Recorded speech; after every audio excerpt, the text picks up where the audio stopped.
નમસ્કાર મિત્રો, આજે આપણે ભણવા જઈ રહ્યા છીએ હ્યુમન જીનોમ પ્રોજેક્ટ. એક ખૂબ જ મહત્ત્વાકાંક્ષી પ્રોજેક્ટ કે જેના આધારે માનવજાત માટે ખૂબ જ ફાયદાકારક ઘણી બધી નવી શોધોની શરૂઆત થઈ છે. તો એને આપણે જોઈએ કે આપણા જે ડીએનએ હોય છે એની અંદર જે નાઇટ્રોજન બેઝનો ક્રમ હોય છે. આપણે જાણીએ છીએ કે ડીએનએ એ પોતે બેવડી શૃંખલામાં હોય છે અને બંને શૃંખલા ઉપર જે એકબીજાને પૂરક એવા નાઇટ્રોજન બેઝ ગોઠવાયેલા હોય છે. તો આ નાઇટ્રોજન બેઝ જે જોવા મળે છે એની જે ક્રમ છે, એની જે શૃંખલા છે એ આપણી આનુવંશિકતા એટલે કે આપણા બધા વારસાગત લક્ષણો જે હોય છે એની માહિતી નિર્ધારિત કરતું હોય છે. એટલે કે એ જ વસ્તુ છે કે જેના દ્વારા આપણા બધા જ લક્ષણો સર્જાતા હોય છે. તો અહીંયા આપણે જોઈએ કે આપણા જે કોઈ પણ સજીવ હોય છે એની અંદર જે આનુવંશિકનો અર્થ થાય છે વારસાગત, એ વ્યવસ્થા એ ડીએનએ જે હોય છે, એનું જે ડીએનએ હોય છે એની અંદર જે અનુક્રમ આવેલા હોય છે. એટલે આપણા લક્ષણો એ આપણા પ્રોટીનને કારણે છે, પરંતુ આપણું પ્રોટીન એ આપણા ડીએનએને કારણે હોય છે. એટલે બહુ સ્વાભાવિક છે કે જો બે વ્યક્તિઓની અંદર જો ભિન્નતા જોવા મળતી હોય, ભિન્નતા એટલે જુદાપણું, જો બે વ્યક્તિઓની અંદર ભિન્નતા જોવા મળતી હોય તો એનો બહુ સીધો અર્થ થાય કે એનો ડીએનએ અનુક્રમ જુદો હોવો જોઈએ. કારણ કે ડીએનએ જ એવી રચના છે કે જેના કારણે આપણા લક્ષણો સર્જાતા હોય છે. હવે આ જે ધારણા છે એના આધારે હ્યુમન જીનોમ એટલે કે આપણી અંદર જે રંગસૂત્રો રહેલા છે એ જીનોમની અંદર જે કંઈ ડીએનએ આવેલું છે એના પૂરેપૂરો અનુક્રમ તપાસ કરવાની જે આખી પદ્ધતિની શરૂઆત થઈ. કે આપણે જાણીએ છીએ કે રંગસૂત્રો છે, રંગસૂત્રો ઉપર જનીનો છે.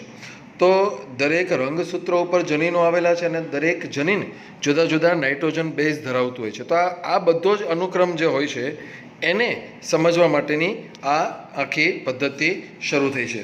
તો હવે આપણે જોઈએ કે જીનેટિક એન્જિનિયરિંગ, આપણે જાણીએ છીએ જીનેટિક એન્જિનિયરિંગ જે આપણા જનીનો હોય છે એની સાથે કાપકૂપ કરવી અને એને એકબીજા સાથે જોડવાની જે પદ્ધતિ છે એને જીનેટિક એન્જિનિયરિંગ તરીકે ઓળખવામાં આવતી હોય છે. એના વિકાસને કારણે કોઈપણ ડીએનએનું અલગીકરણ એટલે શું કે આખો જે ડીએનએ હોય છે એમાંથી એક નાનકડો ટુકડો અલગ તારવવો, અથવા તો એનું ક્લોનિંગ એટલે શું, તો એક નાનકડા અમથા ડીએનએનો જે ટુકડો છે એનું પ્રવર્ધન કરીને એને વધારીને એમાંથી એની ઘણી બધી કોપી કરવી, એને આપણે ક્લોનિંગ તરીકે ઓળખીએ છીએ. તો આવી ક્લોનિંગ કરવાની ક્ષમતા પણ હવે આપણી પાસે હાજર છે. તો એ બધી પદ્ધતિઓ જે હોય છે એ ઉપરાંત પણ બીજી ઘણી બધી પદ્ધતિઓ છે કે જેના આધારે આપણે બધું કરી શકીએ છીએ. તો એને કારણે ડીએનએનો અનુક્રમ જાણવા માટે એકદમ સરળ અને ઝડપી ટેકનોલોજી વિકાસ પામી અને એને આધારે અહીંયા ખાસ યાદ રાખીએ આપણે 1990ની સાલ 1990ની અંદર હ્યુમન જીનોમના અનુક્રમો એની તપાસ કરવા માટે એક ખૂબ જ અગત્યના પ્રોજેક્ટની એક શરૂઆત કરવામાં આવી હતી અને એને નામ આપવામાં આવે છે હ્યુમન જીનોમ પ્રોજેક્ટ, જેને ટૂંકમાં HGP એવું નામ અપાય છે. એકદમ મેગા એટલે કે ખૂબ જ મોટો આ પ્રોજેક્ટ હતો.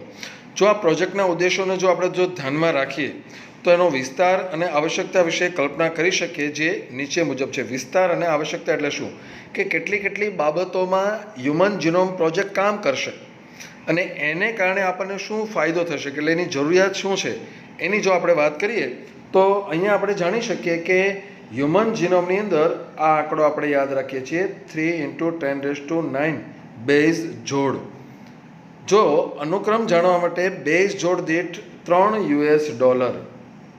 અહીંયા આપણે કલ્પના કરીએ છીએ કે તમે ડીએનએનું કુંતલ પેકેજિંગ ભણેલા છો એટલે તમને ખ્યાલ છે કે આપણા જીનોમની અંદર સિંગલ જે જીનોમ છે એની અંદર 3 × 10⁹ અંદાજે, આમ તો 3.3 જેટલું હોય છે, પણ એ 3 × 10⁹ બેઝ જોડ આપણે ગણીએ અને એક નાઇટ્રોજન બેઝના આલેખન, એક નાઇટ્રોજન બેઝ કઈ જગ્યાએ ક્યાં છે એને જાણવા માટે જો $3નો ખર્ચ ગણવામાં આવે તો આખું હ્યુમન જીનોમ એ જાણવા માટે લગભગ $9 બિલિયન ખર્ચો થાય.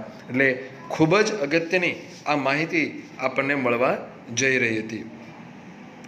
જો અનુક્રમો, હવે આગળની વાત આવે છે, આ ખૂબ આશ્ચર્યજનક વસ્તુ છે કે આપણા ટોટલ ડીએનએ ઉપર જેટલા પણ નાઇટ્રોજન બેઝ આવેલા છે A C C C T T C C આ રીતે એને આપણે કોમ્પ્યુટરમાં ટાઈપ કરીએ અને પુસ્તક બનાવીએ એનું, તો કેટલા પુસ્તકો બને જોઈએ આપણે કે એક પેજમાં 1000 અક્ષર અને એ પ્રકારે એક પુસ્તકમાં 1000 પેજ, તો આવા 3300 પુસ્તકની જરૂર પડે. પણ આજે વાત કરી છે માત્ર એક કોષ માટે. યાદ રાખો, આખા શરીરની વાત અહીંયા નથી.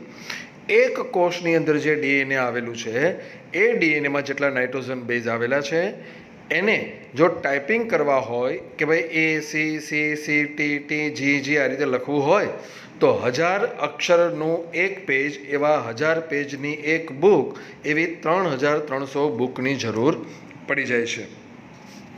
તો આવી રીતે મોટી સંખ્યામાં આંકડાઓ જે આપણને મળે છે, મોટા કોમ્પ્યુટર્સનો ઉપયોગ કરવામાં આવે છે કે જેની અંદર એનો સંગ્રહ થાય છે, એનું એનાલિસિસ થતું હોય, એ બધું થતું હોય છે. હ્યુમન જીનોમ પ્રોજેક્ટ જે છે એક નવા ક્ષેત્રનો જે શરૂઆત કરે છે એ છે બાયો ઇન્ફોર્મેટિક્સ. ઇન્ફોર્મેશન એટલે માહિતી અને બાયો એટલે જૈવ. તો સજીવોના જીનોમ વિશેની માહિતીને આધારે એક આખો આ પ્રોજેક્ટ શરૂ થઈ રહ્યો છે. એચજીપીના મેઇન લક્ષ્યાંકો શું છે એની વાત કરીએ આપણે. લક્ષ્યાંક એટલે શું? તો જે આપણો ગોલ હતો એની ચર્ચા કરીએ છીએ. તો સૌથી પહેલી વાત હતી કે મનુષ્યના લગભગ 20,000 થી 25,000 જે છે એ 20 થી 25,000 જેટલા જે આપણી પાસે આવેલા છે એ બધા જ જનીનો એને ઓળખવા એ આપણો મેઇન હેતુ હતો. તો એ છે 20,000 થી 25,000 જેટલા જનીનો. અહીંયા ખાસ યાદ રાખીએ, આ આંકડામાં ઘણી વખત બદલાવ આવે છે, કારણ કે શરૂઆત કરી ત્યારે વૈજ્ઞાનિકોએ માત્ર કલ્પના કરેલી કે આટલા જનીનો હોઈ શકે છે, કારણ કે આપણને પહેલેથી ખબર હતી નહીં. જેમ જેમ સંશોધનો થતા જાય છે એમ એમ વૈજ્ઞાનિકો એ આંકડામાં થોડા સુધારાઓ પણ કરતા જતા હતા. બીજી બાબત એ હતી કે હ્યુમન જીનોમને બનાવતી આ 3 બિલિયન રાસાયણિક બેઝ જોડ, 3 બિલિયન આપણે જે વાત કરી 3 × 10⁹ બેઝ જોડ જે છે એ છે, એને ડેટા બેઝ તરીકે સંગ્રહ કરવો. ડેટા બેઝ એટલે શું? તો કે કોમ્પ્યુટરની અંદર એનો ક્રમ જે સ્ટોર કરવો, કે કોઈ એક જીન છે, આપણે જનીનોનો સંગ્રહ સીધી રીતે કરી શકતા નથી, પરંતુ કોઈ એક જનીનની અંદર નાઇટ્રોજન બેઝનો જે ક્રમ છે જો આપણને ખ્યાલ હોય તો એને કોમ્પ્યુટરમાં આપણે લખી રાખીએ કે A C C T C C G C, તો એને આપણે ડેટાબેઝ નામ આપીએ છીએ. માહિતીના વિશ્લેષણ માટે ઉપકરણોમાં સુધારો. આપણે હમણાં જોયું કે આટલા બધા બેઝ છે, તો ખૂબ જ ઝડપી એવા કોમ્પ્યુટર્સ ડેવલપ કરવામાં આવે છે. સંબંધિત માહિતીને ઇન્ડસ્ટ્રી જેવા પ્રાઇવેટ સેક્ટરમાં રૂપાંતરિત કરવી. તો એને પ્રાઇવેટ સેક્ટરમાં આપવામાં આવે છે. જનીનોનું આલેખન જે છે એના માટે પ્રાઇવેટ, જેના કારણે દવાઓ અથવા તો એવી બધી સાધનોનો વિકાસ થઈ શકે છે. પ્રોજેક્ટ સંબંધિત નૈતિક, કાયદાકીય અને સામાજિક સમસ્યાઓ ELSI, ethical, legal and social issues. આપણે જાણીએ છીએ કે વિજ્ઞાનની દરેક શોધ જે હોય છે એની સાથે કેટલાક હકારાત્મકની સાથે કેટલાક નકારાત્મક પાસાઓ પણ હોતા હોય છે. તો આવા જે પાસાઓ છે એને સમજવા, કે જે સંશોધનો થવા જઈ રહ્યા છે એનો દુરુપયોગ ન થાય એ જોવાની જવાબદારી પણ આ જ વૈજ્ઞાનિકોની રહેલી છે. હ્યુમન જીનોમ જે છે એ લગભગ 13 વર્ષની યોજના હતી. US ડિપાર્ટમેન્ટ ઓફ એનર્જી, અહીંયા ખાસ યાદ રાખીએ, નામ પૂછી શકાય છે, યુએસના ડિપાર્ટમેન્ટ ઓફ એનર્જી અને નેશનલ ઇન્સ્ટિટ્યૂટ ઓફ હેલ્થ, આ બંને સંસ્થાઓના સહયોગથી આ પ્રોજેક્ટની શરૂઆત થઈ છે. વેલકમ ટ્રસ્ટ નામની જે સંસ્થા હતી યુકેની, એની એમાં મુખ્ય ભાગીદારી હતી. એ ટ્રસ્ટ હતું. ત્યારબાદ એની અંદર આટલા દેશોએ પણ એમાં ફાળો આપે છે: જાપાન, ફ્રાન્સ, જર્મની, ચીન અને બીજા કેટલાક દેશો. 2003ની અંદર આ પ્રોજેક્ટ પૂરો થાય છે. વ્યક્તિઓની અંદર જે ડીએનએ જોવા મળે છે એની ભિન્નતા વિશે ઘણી બધી માહિતી આપણને એમાંથી પ્રાપ્ત થાય છે. ત્યારબાદ એને ઓળખવા, એની સારવાર, આવા ઘણા બધા હેતુઓ એનાથી સ્પષ્ટ થઈ રહ્યા છે. વિશેષ માનવ જીવનના જે છે એ રહસ્યોને સમજવા માટે માનવેતર જીવોના ડીએનએ ક્રમોની પ્રાપ્ત જાણકારી, એટલે કે આપણા જીવન વિશે સમજવા માટે આપણે આપણી સિવાયના કેટલાક સજીવો જે હોય છે એના જીવન વિશે પણ ઘણી બધી આપણે ઉપયોગિતા પ્રાપ્ત કરી છે. સ્વાસ્થ્ય સુરક્ષા એટલે કે હેલ્થની અંદર, કૃષિ ખેતીવાડીની અંદર ઉર્જાના ઘણા નવા નવા સ્ત્રોતો મેળવવા માટે અને પર્યાવરણની અંદર પ્રદૂષણ બને એટલું ઓછું થાય એ માટે પણ આપણે ઘણા બધા પ્રયત્નો એનામાં કરી રહ્યા છીએ. કેટલાક અમાનવીય મોડેલ, આપણે જે વાત કરી કે માનવેતર સજીવો કે જે મનુષ્ય નથી એવા જે સજીવો છે એના ઉપર જે પ્રયોગો કરવામાં આવ્યા એ પણ અહીંયા ખૂબ જ અગત્યના છે, જેમ કે બેક્ટેરિયા, યીસ્ટ, ત્યારબાદ એક મુક્તજીવી બિન રોગકારક સૂત્રકૃમિ છે જેનું નામ છે સેનેરોહેબિટિસ એલેગન્સ. તો આ જે સજીવ છે એની ઉપર પણ પ્રયોગો કરવામાં આવેલા છે. ડ્રોસોફિલા જેને આપણે કહીએ છીએ ફળમાખી, કેટલીક વનસ્પતિઓ જેમ કે ડાંગર અને એરાબિડોપ્સિસ, આવી જે વનસ્પતિ છે એની ઉપર પણ ઘણા બધા પ્રયોગો કર્યા છે. એના આધારે આપણે ખેતીવાડીમાં પણ ઘણા બધા સુધારાઓ કરી શક્યા છીએ. હવે આપણે જોઈએ છીએ આની કાર્યપ્રણાલી એટલે કે મેથોડોલોજી. તો એની અંદર બે ખૂબ જ અગત્યની પદ્ધતિનો ઉપયોગ કરવામાં આવે છે. સૌથી પહેલાં જે આવે છે કરવામાં, જેને આપણે EST તરીકે ઓળખીએ છીએ. EST એટલે શું એ આપણે પહેલાં સમજી લઈએ. પ્રથમ પ્રયાસ એ બધા જનીનો જે RNAના સ્વરૂપમાં વ્યક્ત થાય છે એના વિશે ધ્યાન આપવું, જેને આપણે એક્સપ્રેસ્ડ સિક્વન્સ ટેગ એટલે કે EST કહીએ છીએ. અહીં આપણે આગળના કેટલાક ટોપિક્સને રિકોલ કરીએ કે આપણે જોયું છે કે આપણા શરીરની અંદર જે જનીનો આવેલા છે એમાંથી કેટલાક જનીનો એવા છે જે નિયામકી છે અને કેટલાક બંધારણીય છે. તો એવા જનીનો કે જેનું ટ્રાન્સક્રિપ્શન થઈને એમાંથી આગળ જતાં કોઈ નિપજ મળે છે, આપણે એને સિસ્ટોનિક અને નોન સિસ્ટોનિક અથવા પોલિસિસ્ટોનિક એવા બધા શબ્દોથી જાણીતા છીએ. તો જે જનીનો RNAના સ્વરૂપમાં વ્યક્ત થાય છે એવા જનીનો વિશે જાણકારી મેળવવી એ આપણો પ્રથમ પ્રયાસ હતો. એને આપણે નામ આપીએ છીએ expressed sequence tags. Sequence annotation એટલે શું? બીજો પ્રયાસ એ છે કે જનીનોમાં જોવા મળતા બધા જીનોમની અંદર કોડિંગ અને નોન કોડિંગ અનુક્રમોની જાણકારી. આપણે જાણીએ છીએ કોડિંગ અને નોન કોડિંગ, કે જેના જે જનીનો જે છે એમાંથી જે સંકેતન કરે છે એને આપણે કોડિંગ કહીએ છીએ, જે સંકેતન નથી કરતા એને આપણે નોન કોડિંગ કહીએ છીએ. તો એની જાણકારી પણ આપણે મેળવીએ છીએ, જેને આપણે નામ આપીએ છીએ સિક્વન્સ એનોટેશન. ખાસ યાદ રાખો, સિક્વન્સ એનોટેશન એટલે શું? તો સિક્વન્સનો અર્થ થાય છે ક્રમ અને એનોટેશન એટલે નિર્ધારિત કરવું એટલે કે નક્કી કરવું.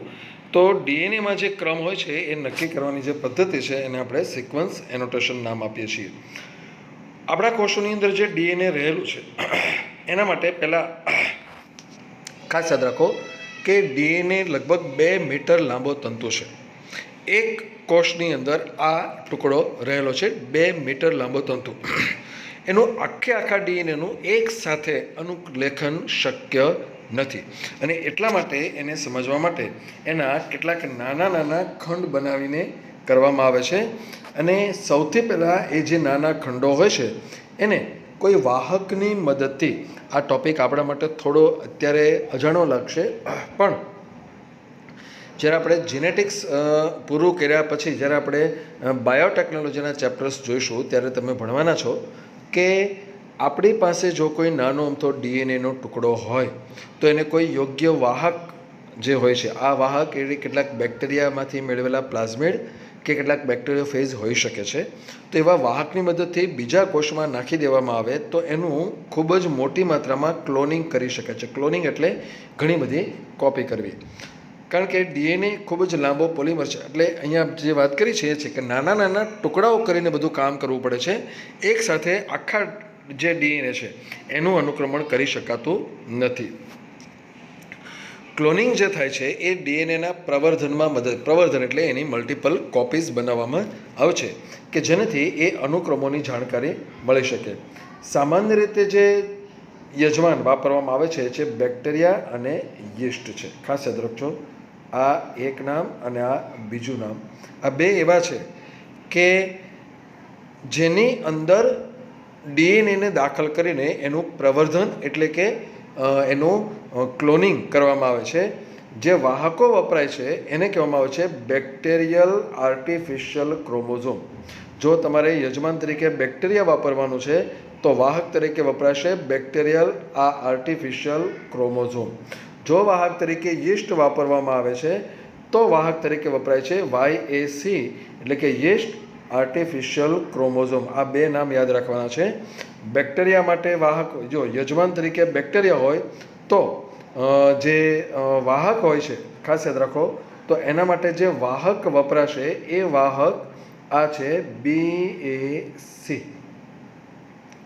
જો યજમાન તરીકે યીસ્ટ હોય તો વાહક તરીકે વપરાશે YAC. એટલે આ બંનેનો ઉપયોગ આવા DNAના ક્લોનિંગ કરવા માટે કરવામાં આવતો હોય છે. હવે જે નાના નાના ખંડ છે એ સ્વયં સંચાલિત DNA અનુક્રમક, DNA સિક્વન્સ જેને આપણે નામ આપીએ છીએ, એ DNA સિક્વન્સ જે હોય છે એની અંદર એને ઉપયોગમાં લેવામાં આવે છે.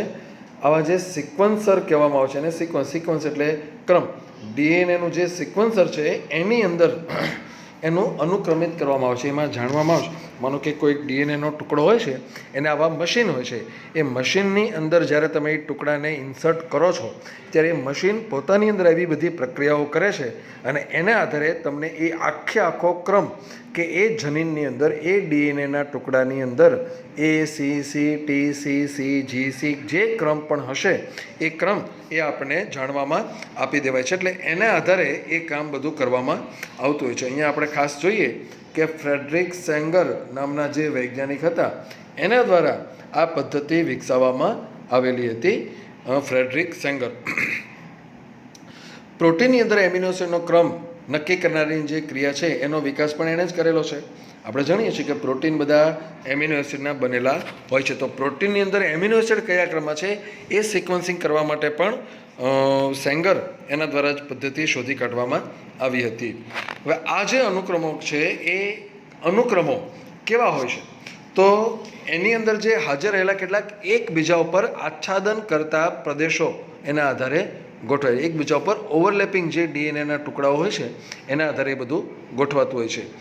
એના માટે આચ્છાદિત ખંડોનું નિર્માણ થવું જરૂરી છે અને આ અનુક્રમોને મનુષ્ય દ્વારા પંક્તિબદ્ધ કરવું શક્ય નથી. આપણે બે વસ્તુ સમજી લઈએ.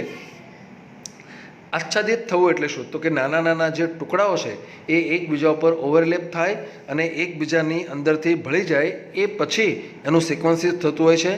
અને મનુષ્ય દ્વારા પંક્તિબદ્ધ કરવું શક્ય નથી એટલે શું?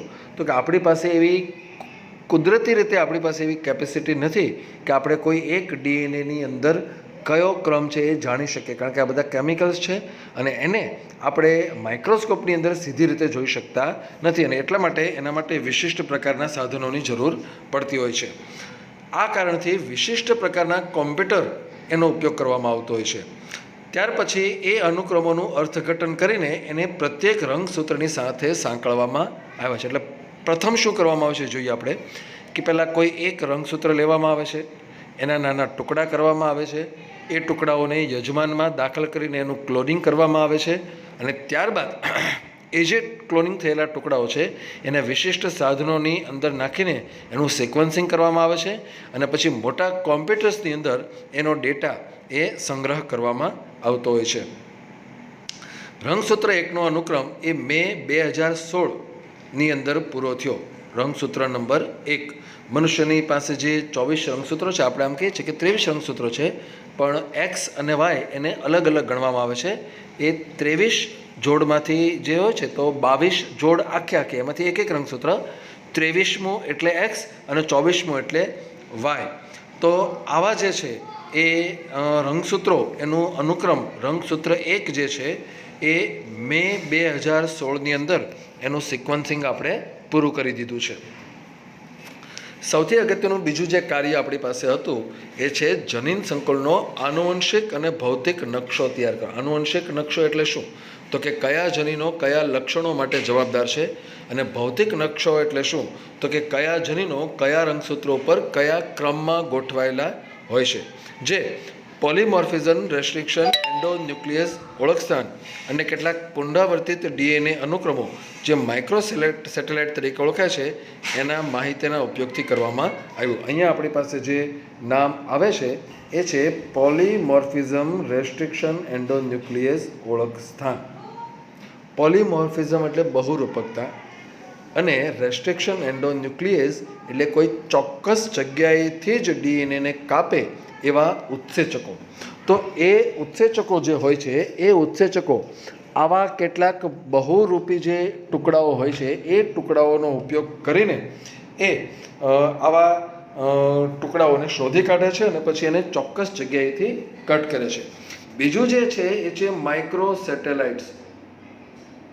આપણે જાણીએ છીએ કે કેટલાક રંગસૂત્રો ઉપર કેટલાક વિશિષ્ટ સ્થાનો આવેલા હોય છે. તો આવા સેટેલાઇટ તરીકે ઓળખાતા જે વિભાગો હોય છે એનો ઉપયોગ કરીને આ બધું કાર્ય કરવામાં આવેલું છે. હવે આપણે જોઈએ કેટલાક એના લક્ષણો કે જે આપણે ખાસ યાદ જ રાખવાના છે. સૌથી પહેલી વાત એ છે કે લગભગ 3164.7 મિલિયન બેઝ એ અહીંયા જોવા મળે છે. 3164.7 મિલિયન આટલા બેઝ જોડ આપણી અંદર છે.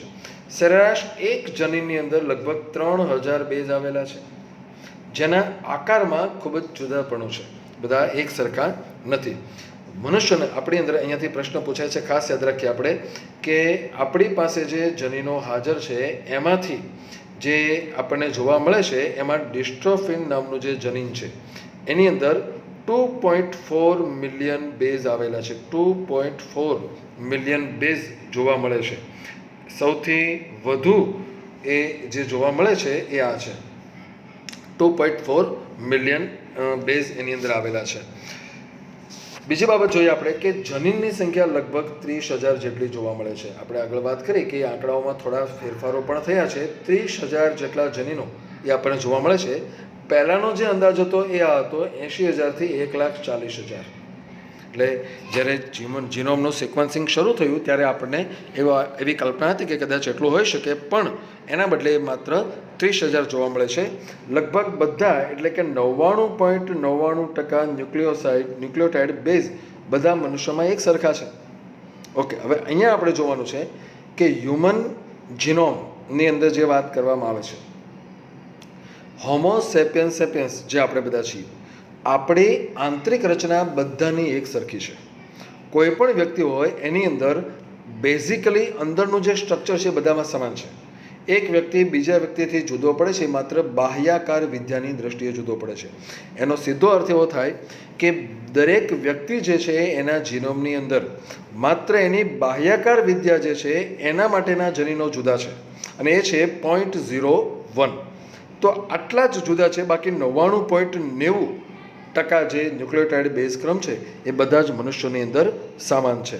શોધાયેલા જનીનોમાંથી 50% જનીનો એના કાર્ય આપણે જાણતા નથી. જનીનોની ખબર છે કે આ જનીન હાજર છે, પરંતુ એનું કાર્ય શું છે એ હજુ આપણને ખબર નથી. 2% કરતાં પણ ઓછા જીનોમ પ્રોટીન માટેનું સંકેતન કરે છે. ઘણા બધા તમે જાણો છો કે ઘણા બધા જનીનો એવા છે કે જે પેલા નિયમન માટે કામ કરે છે. આપણે છેલ્લે જે ટોપિક પૂરો કર્યો જીન રેગ્યુલેશન એટલે કે જનીનોનું નિયંત્રણ. બાકી આપણે જાણીએ છીએ કે જે એવા જનીનો છે કે જે આરએનએમાંથી આરઆરએનએ અને ટીઆરએનએ બનાવે છે.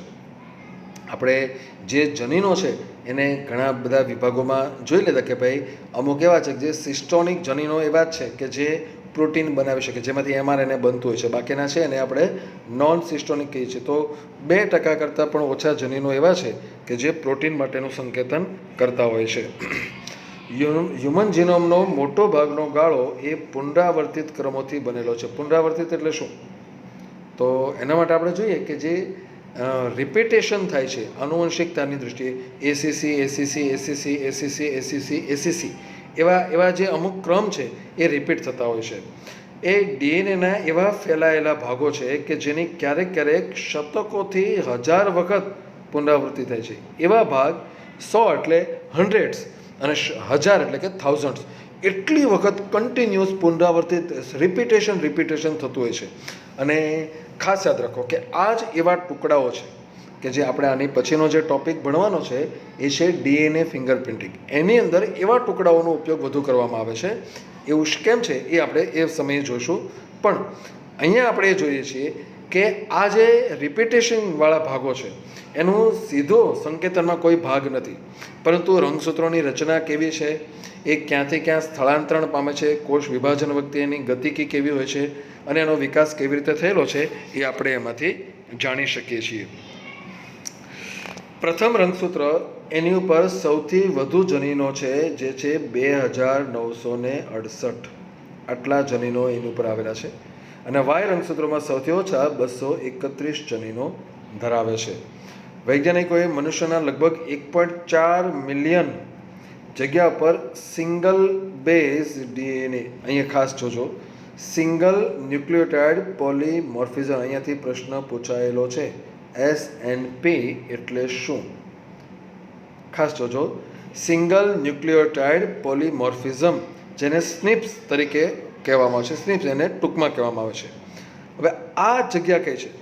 તો સિંગલ ન્યુક્લિયોટાઇડ પોલીમોર્ફિઝમ એટલે શું? તો કે ઘણા જનીનો એવા છે કે જેનો મોટા ભાગનો જે સિક્વન્સ એ સમાન હોય, પરંતુ એની અંદર એક ન્યુક્લિયોટાઇડ એમાં જુદો હોય છે. એને આપણે નામ આપીએ છીએ સ્નિપ્સ. કે જે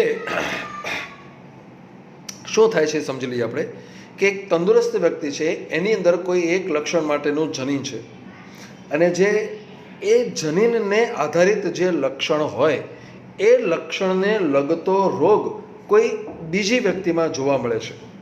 તો વૈજ્ઞાનિકોએ તપાસ કરી ત્યારે ખ્યાલ આવે છે કે આ બંને વ્યક્તિઓ, એક તંદુરસ્ત અને એક રોગિષ્ટ, આ બેની અંદર સમાન જનીનને જો ચેક કરવામાં આવે તો એમાં જોવા મળે છે સ્નિપ્સ, સિંગલ ન્યુક્લિયોટાઇડ પોલીમોર્ફિઝમ, કે એક નાનકડા અમથા જનીનમાં ફેરફાર થવાને કારણે એ જનીનનો આખો કાર્ય બદલાઈ જાય છે. આપણે આગળ પર પોઈન્ટ મ્યુટેશન અને ફ્રેમ શિફ્ટ મ્યુટેશન ભણ્યા છીએ એ રીતે.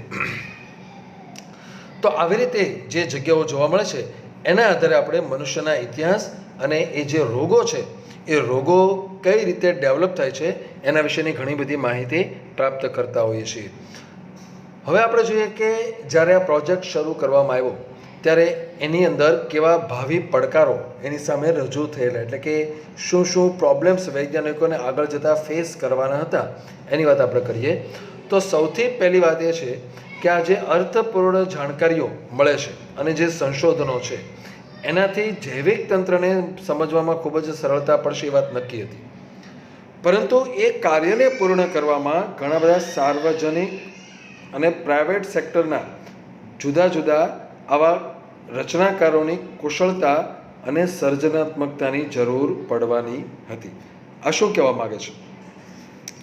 તો ડીએનએ જે હોય છે એને એક સેલમાંથી અલગ કરવું, એના નાના ટુકડાઓ કરવા, એને વાહકમાં નાખીને ક્લોનિંગ કરવું, અને ક્લોનિંગ કર્યા પછી એનું સિક્વન્સિંગ કરવું એ ખૂબ જ અગત્યનું અને એકદમ કાળજી માગી લેવું કામ છે.